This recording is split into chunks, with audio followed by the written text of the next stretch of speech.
I read the report from DNA testing centers without anger or suspense. I had anticipated the results in part, but still had no idea of whom Penny's real father was.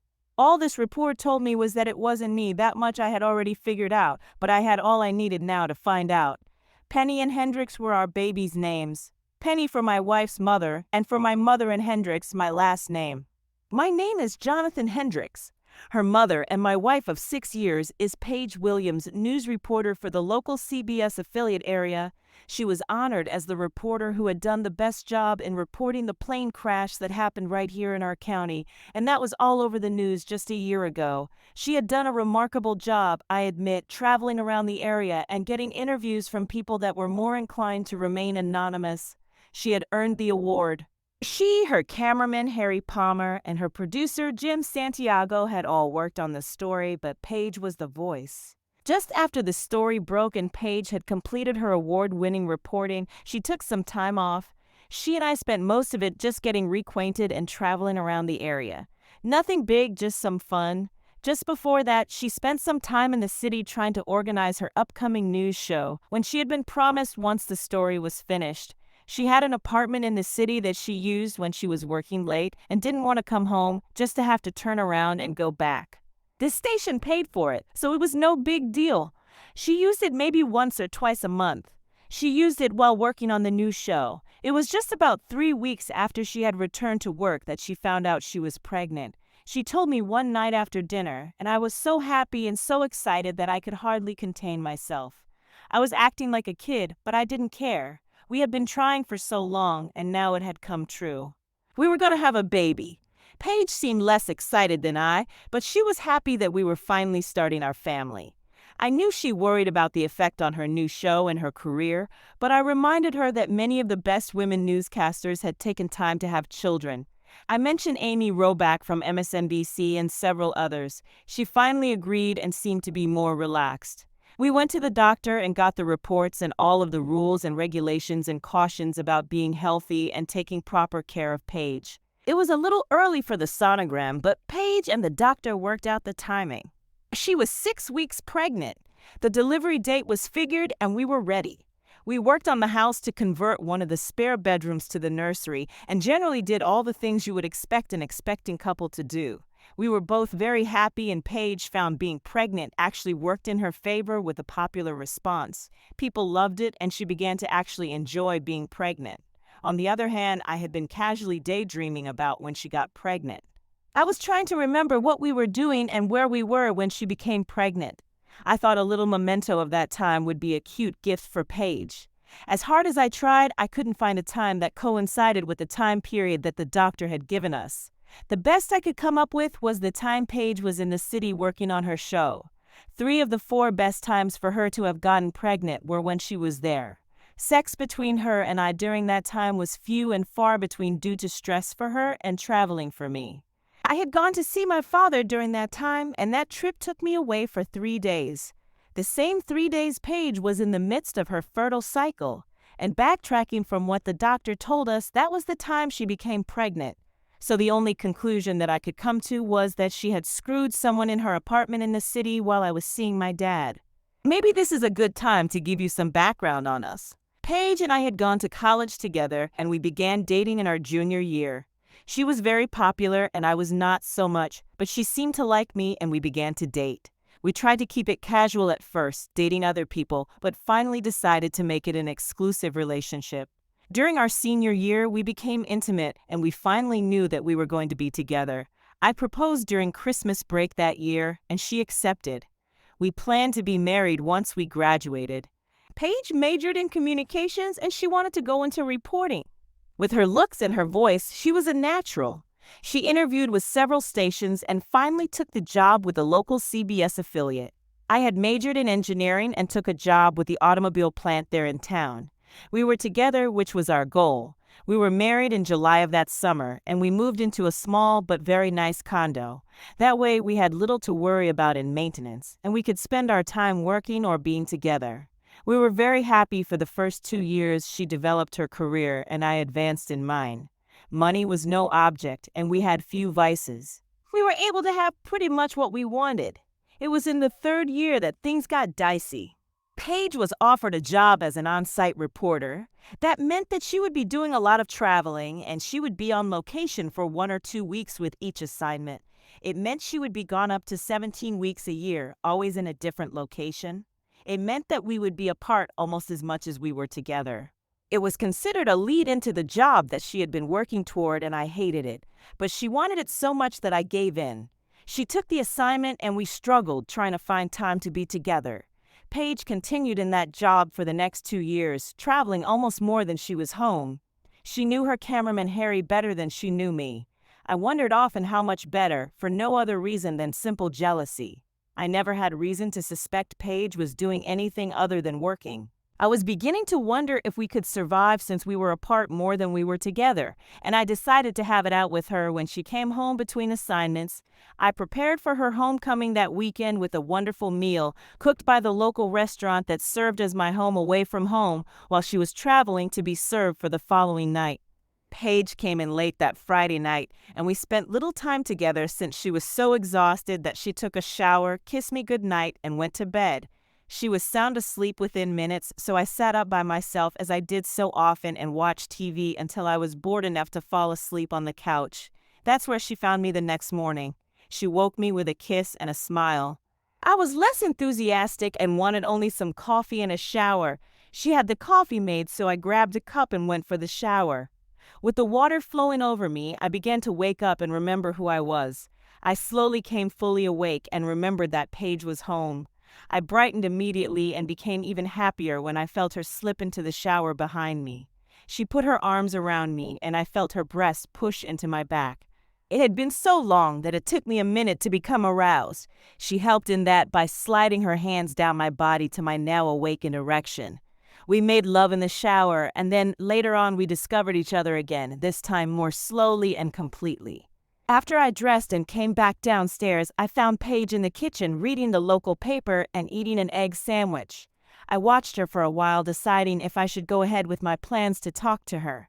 I decided I had no choice if we were to survive as a couple and sat down across from her. Without putting down the paper, she shoved what was left of the sandwich toward me and I finished it. We sat there for another few minutes before I plunged in. I asked her to put the paper down and give me her undivided attention. She did as I asked, but seemed surprised and somewhat anxious. I began with a review of the past 2 years and the amount of time we had spent apart. I told her I understood her desire to get ahead in her job, and I understood this was necessary as a prelude to an on-air reporting assignment, but I finally laid it on the line. Either she talks to management and changes her assignment, or she quits. The only other choice was a separation. I saved that until last. I found myself choking up as I spelled out my frustrations and laid out my conditions. It was harder to do than I had expected. I stopped, having said all I wanted to say. I watched her face as she considered what I had said, but I couldn't tell what she was thinking. Finally, she looked at me with a small smile on her face and told me that she had already talked to her bosses and told them that she was finished with working on assignment and that either they made a move to put her on camera or she was going to look elsewhere. She told me she had a meeting with them next week and that she was sure she would not have to go out on assignment again unless it was on a national story. Those were rare and not a big deal. She finally laughed and told me that she was going to tell me today, but that I made the move first. I heaved a huge sigh of relief and got up to move to her and take her in my arms. She stood up waiting and we embraced. It was a good time. We laughed and talked and made plans and in general acted like a couple of teenagers again. It was good to feel that way. We needed it after the past 2 years. We were able to find each other again and our marriage began to heal and find its own again. We had now been married 4 years and 5 months and I was content. She was given the job of special reporter and she was on camera at least 3 times a week. She had a producer and she was able to work on her stories and get them ready for presentation on the evening news and on the weekend special editions. She was good at what she did and she was becoming well known around the area. She grew in her job and I continued to advance in mine. We were doing well. That's when the plane crash happened. The plane went down in a wooded area just 4 miles from our city. The plane carried 44 passengers and 4 crew members. It had gone down in a small storm and there were no survivors. Paige was on site within minutes of the crash, and she was able to interview many of the workers when they took a break. She had some really heavy interviews, and they tore at the heartstrings of her listeners. She made everyone feel the sadness and the tragedy of the crash, and she was giving the mourners their time on camera to let the world know of their grief. She was on the screen almost continuously during that time, and I tried as much as I could to comfort her in the evenings and when she had some free time. She worked herself to exhaustion until things began to calm down. She continued on the story, but with less and less intensity until she could return to normal herself. She finally took a break. During the break, her boss pulled her in and told her that she was being given her own show beginning in 3 months. He told her that she had earned it, and he wanted her to do the type of shows she was so good at. She had plenty of time to put together some stories for the introduction. It all worked out since I wanted to take some time to visit my father. He was sick, and my mother wanted me to come as soon as I could. She scared me, so I just took the time from work as a personal emergency and scheduled 3 days with him. Paige said she would stay in the city at the apartment and work on her upcoming shows, but to call her if I needed her. Shortly after that visit, we took our time together and booked 2 weeks just for ourselves. Then came the announcement of her pregnancy, and the next 7.5 months were pleasantly busy. I put my concerns about the timing aside for the time being since I could do nothing about it anyway. I had no real doubts about Paige and never thought she was cheating on me. I put most of it down to just not figuring the date of pregnancy close enough. It had to be my baby. No question. She seemed very happy and acted as any normal woman would during pregnancy. She was moody and happy and angry and all of those emotions that were running rampant at the time. We survived and we decorated and we planned and we were happy. Paige took maternity leave 3 months before the baby was due at the doctor's suggestion. When she announced her leave, I suggested we have her cameraman, her producer, and several of her station mates over for a final party. I told her I would take care of everything. She was less enthusiastic than I expected, but she agreed and we planned to get together for a week later. I did as promised and the party was a great success. Paige was so big that she sat in the center of the party as guest of honor and enjoyed the attention she was getting.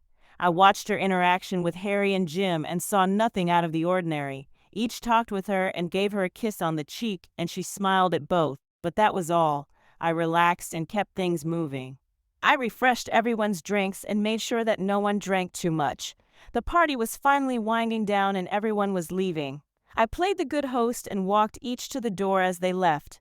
Both Harry and Jim wished us the best, and neither seemed to be more than a good friend. In my eyes, the party was a great success, and I had what I wanted. Paige had enjoyed the party, and she talked about it for the next several days, thanking me for doing it. She had become more needy as the pregnancy developed, and she was less and less inclined to have me out of her sight. She must have told me she loved me to death 20 times during the last 2 weeks. She wanted me with her all the time, and she seemed to worry if I wasn't there.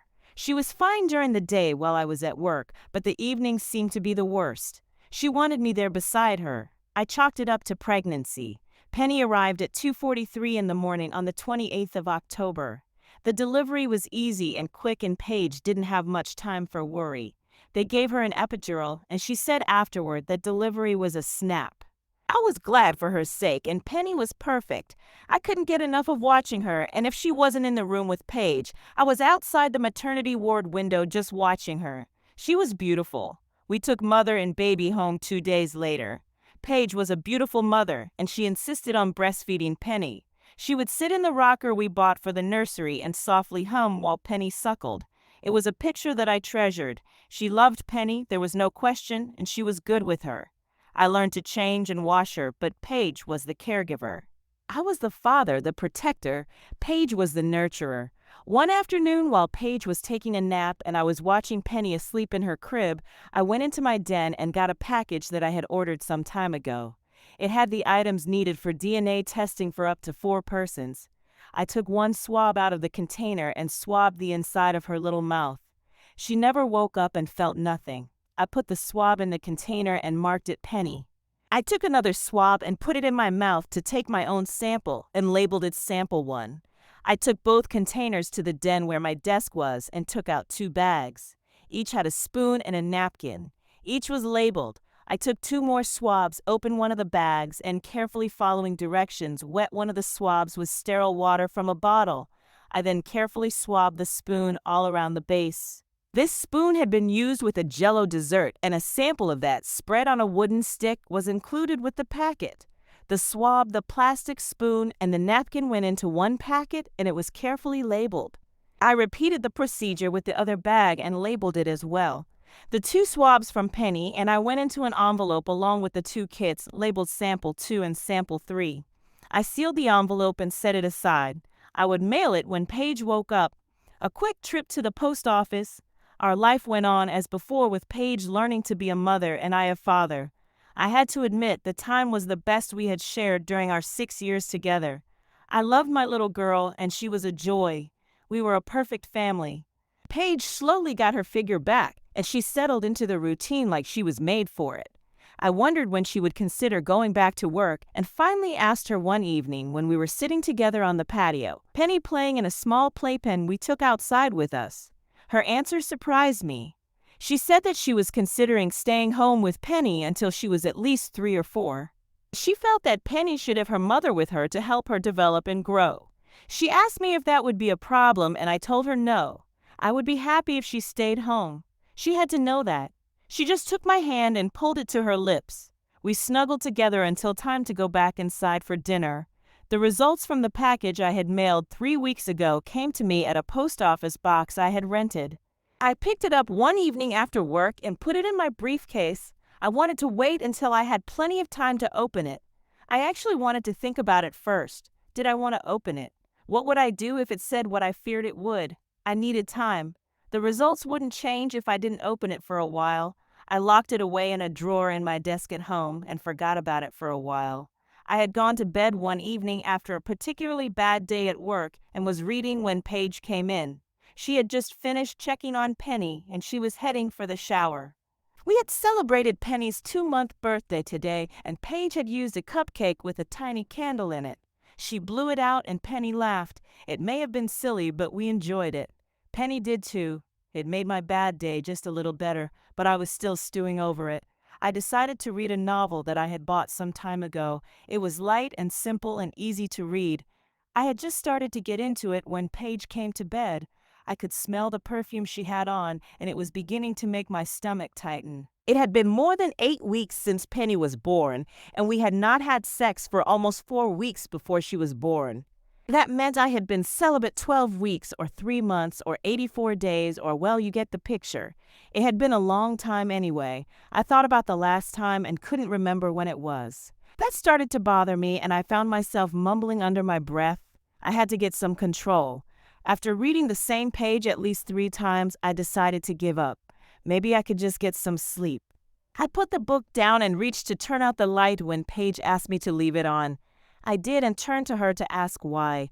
As I did, I noticed that she had nothing on. She had come to bed naked and I hadn't noticed. She had a robe on when she came out of the bathroom that I remembered, but I guess I was lost in my ruminations on my lack of sex when she climbed into bed.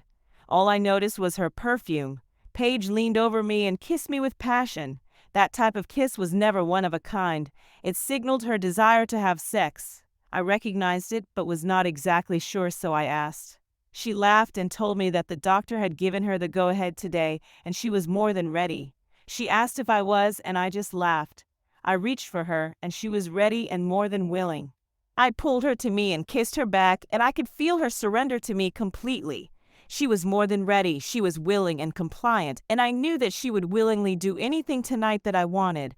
That made me more tender than I would normally have been. I wanted to make love to her tonight, and then have sex with her afterwards. We had been back to having sex on a regular basis now for more than 3 months, and it was actually better than before Penny. I wondered if it was because she was not working now, and she was not so keyed up and stressed out. I mentioned this to her and she agreed, saying that she was not really sure if she wanted to go back to work. We discussed it, but it was too soon to have to make that decision. In any event, she was happy not working, and she was delighted to be a mother. I watched her, and she seemed to thrive in her new role. Paige and I had just had a bout of afternoon sex on a Saturday afternoon, and I was trying to forget it long enough to get the grass cut. I was sweating, and it felt quite good, but something was nagging at me. I couldn't figure out what it was until I remembered. Harry had called that afternoon and Paige had talked to him on the phone for more than 20 minutes. She took the phone into the other room to talk to him, and I couldn't hear what they discussed. When I asked her later, she just shrugged her shoulders and told me it was nothing. I didn't press her, but it left me with an uneasy feeling. As I stopped to fill the tank with gas, the envelope with the results of the DNA testing popped into my mind. I hadn't thought about it for several months. I guess Harry was one of the test subjects, and since his call, I had begun to remember. I worried about it for a while, but knew in the back of my mind that I was going to open it tonight. When Paige put Penny down for the night, she went in to take a long hot bath. This usually took her about 30 minutes, so I felt this was enough time. I went into the den, shut the door, and took out the envelope. I sat down at the desk and left it there on the blotter, asking myself if I really wanted to do this. Hadn't things been great since Penny was born? Hadn't Paige and I been in a good place since then? Hadn't our sex life been better than ever? Yes to all. So why did I want to do this? Because I had no choice. I opened the envelope and read the results. The results were negative, indicating that I was not a parent. That much I had suspected. I had little reaction to that one other than a small but growing pain in my gut. I knew it would get worse before it got better. I pulled out the second report, the one that generated the DNA profiles from sample 2 and sample 3. The results were positive for sample 2 and negative for sample 3. Sample 2 was a genetic match for Penny. I knew without looking what the key was. Sample 2 was Harry Palmer. Harry Palmer was Penny's biological father. I slid the reports and graphs back into the envelope and locked it back in my desk drawer. I now had my answer, and I had no idea how I felt. I had to think about this, and I needed time. I didn't think I could do it here. I didn't think I could keep my cool with Paige, knowing what I knew now. I needed to be alone. I walked down to the kitchen and pulled out a bottle of Jim Beam that I kept in the cupboard. I drank very rarely and kept it there mostly for company. I took down a tumbler and sloshed some whiskey into the glass and added a couple of ice cubes. I sat down at the table and tried to think of where I could go for some alone time. Time enough to think. I had started on my third drink when Paige came into the kitchen. She stopped when she saw the bottle sitting in front of me. With hands on her hips, she asked me what the hell I was doing. Instead of answering her, I just got up and walked with the bottle down to the den and shut the door, locking it behind me. I went to the small couch and slouched down. I sipped my booze as Paige knocked on the door, asking me what was wrong. I decided not to answer her and continued to drink. She finally gave up and I had another drink. It was sometime after midnight when I finally passed out. I slept, or rather remained unconscious until the next morning. With a hangover that was one of the worst of my life, I went upstairs to the bedroom and took a cold shower. The water began to shock me awake and I felt my senses returning. I stood under the blast as long as I could and then dried off and changed. While the night had gone with me passed out on the couch, my mind had been working in the booze-soaked background. I had some ideas that I would consider now that I was sober. First, I wanted some time alone. I needed the time to think of my future and what I could and could not live with. Paige, could I accept what she had done, and could I forgive her? Was my life better with her or without her? Penny, what would this do to her if I couldn't forgive her mother? These were questions I needed to resolve in my own mind. As I dressed, I thought of Harry. I needed to know the extent of their affair. How long had their affair been going on, and how much did Harry know? I wanted to get his side of this before confronting Paige. I didn't trust her now, so I needed some basis for corroboration. Harry was the other guy, or at least I hoped he was the only other guy. Paige wasn't a bad person, so it was likely Harry was the only one. Thus, a plan was born. Now for the first step, telling Paige that I had to be by myself. I went downstairs to see Paige and Penny at breakfast, just as they did every morning. The fact that it was so routine made the pain in my gut worse. Would this all be gone soon? I got control of myself and smiled at Paige and Penny as I got my cup of coffee. Paige just looked at me but said nothing. She wouldn't make a scene in front of Penny, that much I knew. I sat down and watched as Penny ate her Cheerios one at a time. I made happy noises at her and she grinned at me, making the world just a little more acceptable. If only once Paige put Penny into her playpen with some juice and a cookie, she returned and sat down across from me. She looked at me before asking me what was going on. She was angry and trying to control her temper, but she was on the verge of yelling. I let her stew for a few minutes while I looked back at her. She was still beautiful. Her long blonde hair was still soft and silky and shone like gold with the sun coming in the kitchen window. Her blue eyes were just a little dark at the moment due to her anger, but they were still the eyes that I had fallen in love with.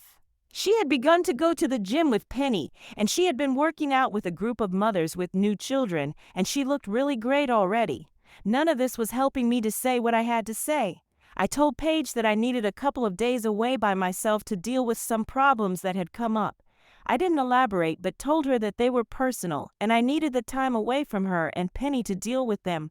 She, of course, wanted to know why I excluded her from these problems, but I told her I couldn't tell her that. I just needed time away by myself. She was becoming upset, and I could see tears in her eyes, but I had to be firm. I told her that the problems were serious, but that I felt it was necessary to be alone to work them out. She was raising her voice now, and she was on the verge of exploding, but because of Penny, she held back. She insisted that I tell her what they were, but I refused. She got up and ran up the stairs to the bedroom, and I heard the door slam shut. I heaved a sigh of relief because this was one of the hardest things I had ever done. I went in to watch Penny play while I picked up the phone and called for reservations at the Holiday Inn Express just off the freeway. It was about 20 minutes away, far enough to feel alone.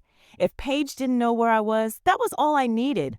Paige came back down about an hour later and went about her routine without comment. She seemed to have accepted my intended plans, but not happily. She did some laundry and watched Penny take her mid-morning juice. She was quiet until she had put Penny down for a nap. It was almost 1:30, and I still had about 3 hours before I could check in. Paige must have decided to try again because she sat down across from me and started. I remember that morning was the first time I made a venture into telling her what I knew. What in the world are you doing, Jonathan? What is so important that you have to go off by yourself? And what personal issues could you have that don't include me? Is there something you don't want to tell me or something you don't want me to find out about? I considered what I was going to say very carefully. I didn't want to really get into this for the reasons I've already mentioned, but why not just a little bump? There are some things that I need to decide how best to handle. They are issues that will concern you and Penny, but I'm not ready to discuss them with you just yet. I don't know what would be so important that you need to wonder how to handle me. That's insulting. Why don't you just say it? Whatever it is. Are you having an affair, Jonathan? Is that what this is about? I've never been unfaithful to you in our marriage. I'm not the one that was gone half the time over the past 2 years. I'm not the one traveling with another man when I was here waiting for you. And I'm not the one that has an apartment in the city for sleepovers. The look of shock on her face was priceless. This was the first time I had ever mentioned any of those things in a threatening way. This was not something she was prepared for, and it caught her by surprise. The look was one of shock and embarrassment, not anger. She sat there looking at me without saying anything. She was truly at a loss for words. Before she could find the words to rebut me, I walked out of the kitchen and upstairs to pack a bag with enough for about 3 days. As I closed the bag, she walked in. I have to ask you a question, and I want a straight answer. Are you accusing me of having an affair with someone? Do you think Harry and I are sleeping together? Is that what this is about? I don't remember accusing you of anything. You asked me if I was having an affair. I just pointed out that you had more opportunities than I did. And what about that phone call from Harry? You talked to him in another room so I couldn't hear. You talked for more than 20 minutes but wouldn't tell me what it was about. If nothing is going on, why couldn't you tell me what it was about? It was personal. As she said this, the irony of her words came back to catch her. That was exactly what I told her why I had to leave. I watched her face go through the various stages of surprise, understanding, and finally guilt. She chose the option of saying nothing. As a result, I grabbed my bag and walked out and down to the car. I loaded the bag in the back seat, checked to be sure I had my briefcase and sundries, and got in. As I pulled out of the garage, Paige opened the door from the kitchen and watched me leave. I checked into the Holiday Inn and put my meager belongings into the small closet equipped with 3 hangers, an ironing board, and an iron. Hopefully, the wrinkles would hang themselves out. I turned on the TV and sat down on the edge of the king-size bed. Now that I was here, I had no clue. I had no idea what to do next. I simply sat there for about an hour until I finally decided I had to take some action, even if it was wrong. The first question I faced had to do with Penny. She was my daughter in all respects except the biological. At this point, that was still important, but not to me. I could see no way in which I could end up without being a part of her life. That was a given. The second question was what to do with Paige. If this were a one-time thing, it's possible she didn't even know I wasn't the father. I put the odds of that at 1 in 100. More likely she did know, and it wasn't a one-time thing. I put the odds of that at 1 in 10. I thought the truth was somewhere in the middle, but the odds were good that she knew I wasn't the bio father. The rest was just speculation right now. The third question was the rest of my life, with Paige or without her, with Penny or without her, and finally with Paige and Penny or without either. Most of the choices sucked. As I sat there, I had a brainstorm. Why not ask the source? Why not go to the root of the problem? Of course, I picked up the phone book and looked for the number of Harry Palmer. I found 7 of them. All I knew was that he lived here in the city and on the west side. That narrowed it down to 3. I could deal with that. I called the first one without success. I called the second and hit pay dirt. It was the right Harry. I told him who I was and that I would like to meet him about a surprise party for Paige. I told him that it was important she not find out that he and I spoke, and he agreed. I made an appointment to see him that evening. When we met, I was surprised to find him to be an older man, about the same height as me, but quite a bit heavier. Not very impressive, but at a distance, we looked a lot alike. That's why Penny looks so much like me. So did Harry. Since we met at a restaurant, I told him to be my guest for dinner, and he agreed. We ate and chatted like old friends.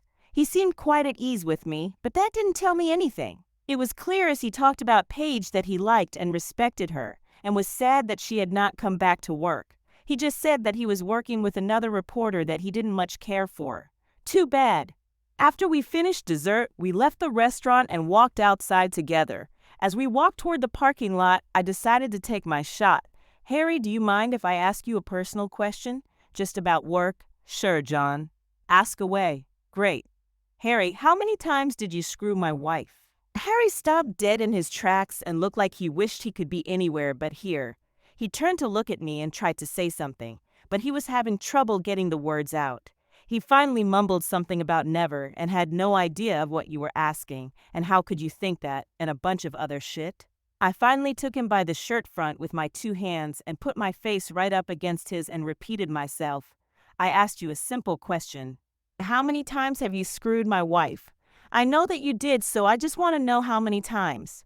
And if you lie to me again, I'm gonna beat the shit out of you until you tell me what I want to know. Do you have that straight now? I pushed him back against one of the cars and moved up close to him so he couldn't move away from me. He was scared now and he was shaking. I put one hand on his chest and held him there, glaring at him. He finally slumped back and gave up the fight. Just once. Just one time at her apartment here in town.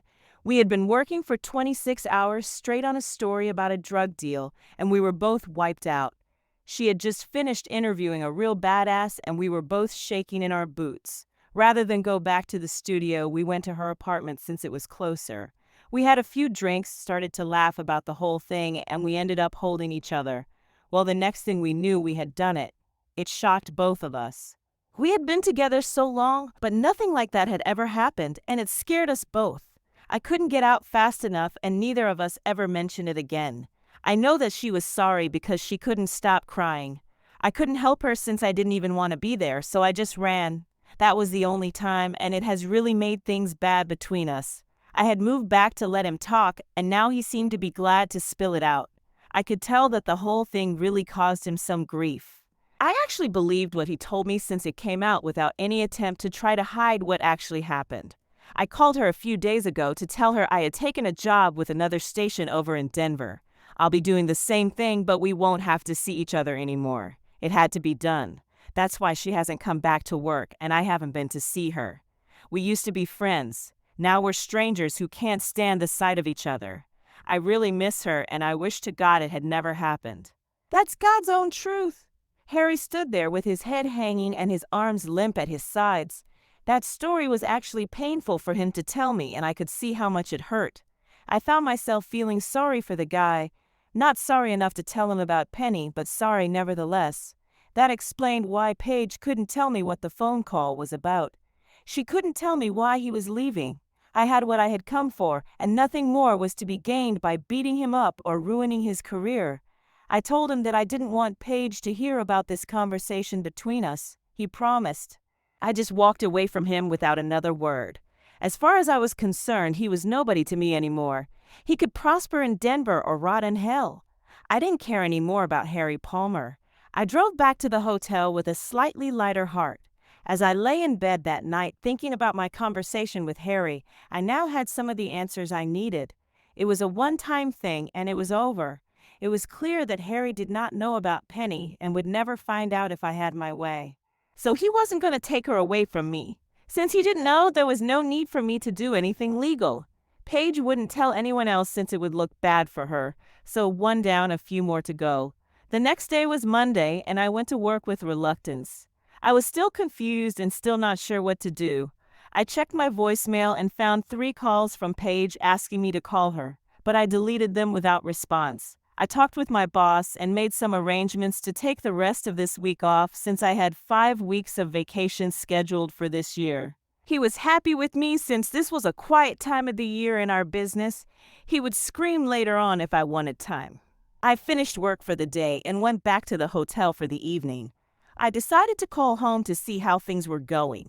That should be interesting. I stopped at a pizza joint on the way back and picked up a large bag with everything. That would be dinner and a late-night snack. Since I had a small fridge in the room, I had all the cold drinks I wanted, so I filled it with beer and soda. All the comforts of home, filled with pizza and beer. I decided this was the time. As I checked my watch, I decided that Penny would be down for her nap, so I called. Paige answered almost immediately. She sounded more angry than worried, so I just asked her what she wanted. She wanted me home where I belonged and for me to stop with the nonsense. I politely told her that I was still working on some issues and that I still needed time. She again insisted that I come home, and I finally lost my cool. I'll come home when you are ready to tell me the truth about a number of things. I don't want to have to tell you what they are either. If I do, that means you haven't told me of your own free will, and that would mean you want to keep secrets from me? I won't accept that from my wife. I don't know what things you're talking about. Honest to God, John, I don't know. Why can't you come home so we can talk this out? I would tell you what you want to know if I knew what it was. I just don't. Let me give you a clue. Have you ever been unfaithful to me? Silence on the other end. No response. Just as I was about to hang up, she spoke. John, I won't discuss this with you over the phone. If you come home, we can talk. I think that's enough. Apparently you never intended to say anything about it to me, did you? No, I didn't, and I won't unless it is face to face. That's up to you now. I'm here at home where you should be. Penny misses you, and so do I. Please come home. I'll let you know. I still have some thinking to do. Goodbye, Paige. It was Wednesday when I finally went home. I had come to some conclusions, but I needed to talk with Paige and hear her side of it. I wanted the truth from her, and I needed to know why she did it and why she didn't tell me about it. I wanted her to explain to me why, when her resistance was low, she couldn't say no and tell me in a way that I could understand. I had to have her tell me and convince me that it shouldn't matter. I needed to be convinced that she hadn't destroyed our marriage. Finally, I had to know how she expected me to accept her when every time I looked at Penny, I would know. That's what I wanted. I walked into her home that evening just past dinner time. I had eaten at the hotel restaurant before leaving just so I would not have to spend an hour or more sitting across from Paige trying to eat a meal. It may have been petty, but it suited my mood. I was still angry, and I hadn't found any way to make it go away. Paige was cleaning up the kitchen, and I looked for Penny and found her in her playpen. I lifted her out and played with her for some time while Paige finished whatever she was doing. I enjoyed the time with Penny, so I had no problem waiting. It was about 8:30 when she put Penny down for the night and came back into the family room where I was waiting. She seemed tired and sad. I guess she had a lot to handle with me being gone and having to take care of Penny without any break. Maybe, but I really wasn't much moved by it. I just waited for her to begin. She knew what I was waiting for, and I wasn't going to bring it up again. What do you want to know? I guess you already know about Harry and me. I guess Harry told you or told someone else who told you. I don't know how you found out, but you did. It was just one time, just a single mistake that we both regretted immediately. It happened one night when we were so tired we didn't even know what we were doing, and with some wine it just happened. It has been a bad time for both of us, and we haven't been able to be together since without shame. You wanted to know about the phone call. Harry wanted to tell me that he is leaving the area. Denver, I think he said. He knew he couldn't stay here and work with me again, and that's why I didn't want to go back to work. Every time we saw each other, the shame and the embarrassment was too much. Harry was ashamed of himself for taking advantage of me when I was tired and drinking, and he never wanted to hurt you. That really tore him up. I just had the guilt to deal with. That was enough, but I thought it was almost over since you had never found out. I still don't know how you did. We were so careful to avoid it. Okay, so now that I had the answers I was looking for, it all came back to me. I wasn't sure that Paige knew that I wasn't Penny's biological father, and I wasn't sure whether to tell her. It might make no difference, and then again, it might make all the difference. I had to think about that some more. So what do we do now? My wife had been unfaithful to me, and she says she's sorry. Well, how do I accept that? What do I do to make the memory go away? It's not a simple matter to say, I forgive you and move on, and I don't know whether I can. I've been thinking about this. I thought that I would have you give me a reason to keep our marriage together and let me forget about this, but then I decided that wasn't your job. If I forgive you, it will have to be my decision, and I need to convince myself that it is the right thing to do. I'm trying. Paige seemed to think that I was leaning away from her, and she started in on the sorry mistake. It will never happen again routines, but I didn't want to hear them. I still had to understand how it could have happened in the first place. I never cheated on her. I had been drunk and in compromising positions, but I had never cheated on her. I finally asked her to explain to me how it happened. You know that Harry and I have been together as reporter and cameraman for more than 3 years. When we traveled, we often slept in the same room or in the same tent. We did this without an issue for all that time. He never tried anything with me, and I never encouraged him at all. We were friends and colleagues, and we worked together. That was all. Then, we had been working for almost 2 days straight on a story that was important to me with the new program coming up. I was panicked, and Harry stayed with me to help get it done on time. We finished it up late one night, and we were both exhausted but euphoric. We had done it, and we had done it together. Paige had tears in her eyes as she told me this story. I could tell it was hard for her and very emotional. I thought maybe I was beginning to see where this was going. I let her finish without comment. It was after 2 o'clock in the morning when we finished, and it was too late for me to go home, so I was just going to crash at the apartment. Harry had a long drive home, and he was as beat as I was, so I suggested he stay at the apartment too. He agreed gratefully, and we went there. Before we went to sleep, we decided to have some wine to help calm us down and bring us off the high we were on. We relaxed on the couch and shared a bottle of wine. After that, things were not so clear, except that we woke up together in bed, and I knew we had sex. So did Harry, and he was absolutely a mess. He was out of bed, dressed, and out of the apartment without a word. We didn't actually talk to each other for several weeks after that. He avoided me, and I avoided him. All I could think of to do at that time was to make sure you never found out. We started the show, and I worked more with Jim, my producer, and Harry was usually just sent out to get some shots, and I never had to go with him. We started, things began to get back to normal, and then you and I took that time together. That's when I found out I had gotten pregnant, and then things were just wild for a while. But for you and me, life was really good, and I was happy. I've been happy since. Penny was a blessing for both of us, and I finally relaxed. I thought it was all over, and we could grow old together, and you would never know how I betrayed you. Now it's back. Now I really believe that Paige didn't know about Penny. She thought that she became pregnant during our vacation time. Since I had figured it out, Paige must have deliberately repressed it because she certainly would have known the truth if she had thought about it. Could she have convinced herself that I was the father, or did she really know and was making sure that I didn't suspect? There was no choice. I had to tell her and take the consequences. There is one thing that you asked me. How did I know about you and Harry? Do you really have no idea of how I knew? Honestly, John, I don't have a clue. We were so careful, and we never discussed it at all afterwards. We told no one, and we have tried to avoid each other as much as possible. I don't know how you found out. Would you tell me, please? This is going to take some time, but try to follow me. Okay? First, when you told me you were pregnant, I assumed it was when we took that time off and got our lives back on track. You went to the doctor to have your checkup and she decided that you were 6 weeks pregnant. I thought about that later when I was trying to go back and see what wonderful time it was that Penny was conceived. I knew your cycle and I checked. Guess what? You couldn't have gotten pregnant with me on our vacation. You could only have gotten pregnant during the time I was home with my dad and you were in the city working and staying at the apartment. I stopped there to see how she was taking it. She was sitting there staring at me with her eyes wide and her mouth open. I could see her mind working. She was confused and uncertain and she hadn't gotten to the truth yet. Well, I would push her over the edge. When the doubts began, I did something to help me find the truth once and for all. I took DNA samples from Penny, myself, Harry, and Jim. I got theirs from that little party we had to celebrate your pregnancy and your taking time off. I got the results. I saw the sudden understanding on her face. I watched her face go from curiosity and anticipation to total disbelief and pure panic.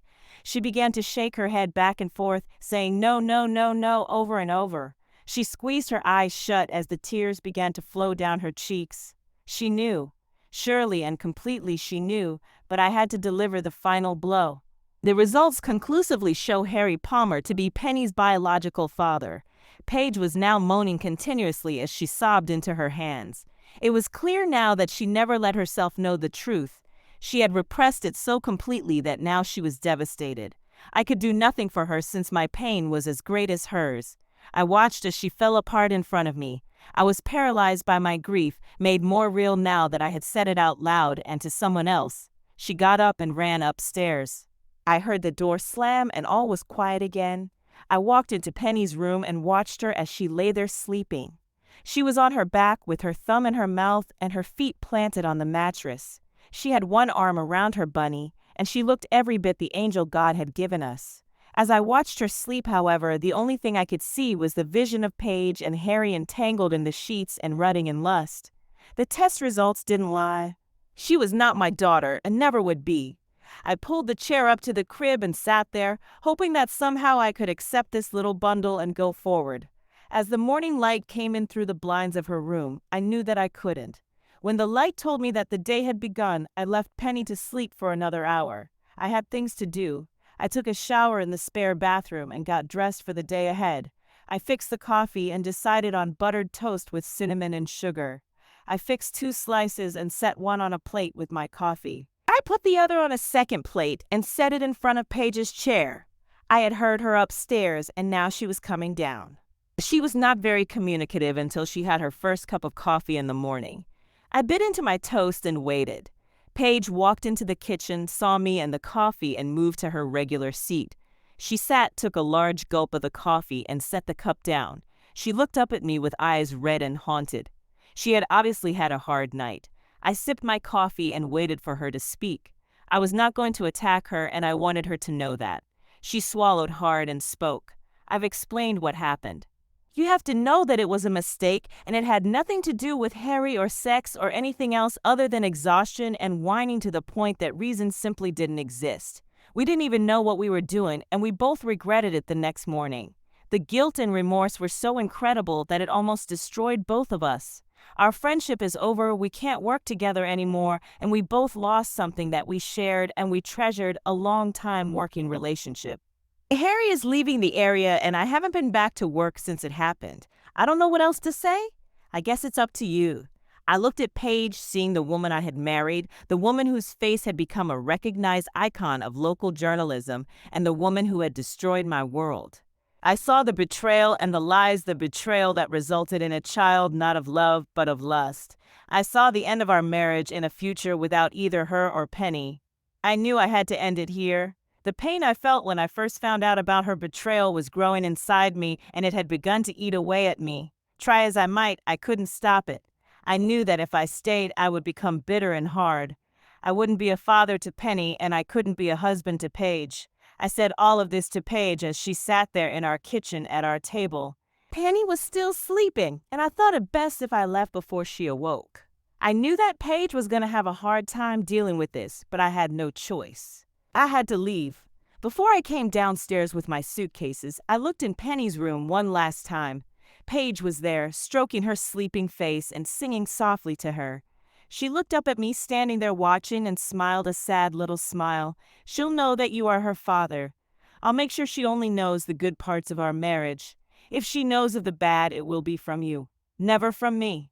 You will have to decide what you want to be. You can live with your hate and bitterness and be no part of her life, or you can choose to enjoy what God has given us. The choice is yours. She turned back to look with love at her child. I watched for another minute and walked out of their lives. We got divorced a few months later. I am still Penny's father, but I am not Paige's husband. Paige never contested the divorce, and we separated amicably. We are still on good terms, sort of friends, but nothing beyond that. I don't know if I did the right thing. I never thought over it once I was divorced. The only thing I knew was that Paige did something that she was not supposed to do, and the price was paid by a husband, a daughter, and a wife.